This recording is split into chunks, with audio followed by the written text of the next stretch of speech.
how to delete WhatsApp status. In this WhatsApp tutorial, I'm going to show you how to delete or remove your WhatsApp status on an iPhone or Android phone. And if this video helps you, please subscribe to my channel and give this video a like because that really helps me out. So to delete our WhatsApp status, the first thing we need to do is simply open up the WhatsApp app on our iPhone or Android phone.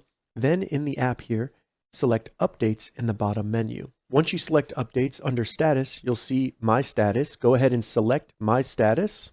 And this will bring you to your WhatsApp status, where you can see the status that you posted. If you posted multiple, you can see them. From here, you can delete individual status by simply selecting the three dots to the right of the status and then selecting delete. If you have multiple WhatsApp status you want to delete, select edit in the top right, then just select those and then select delete in the bottom right. Confirm you want to delete the status updates. And then there you go. Those WhatsApp status have now been deleted. All right, so that's how you delete WhatsApp status on an iPhone or Android phone. If you have any questions about this, leave a comment below. I'll get back to you as soon as I can.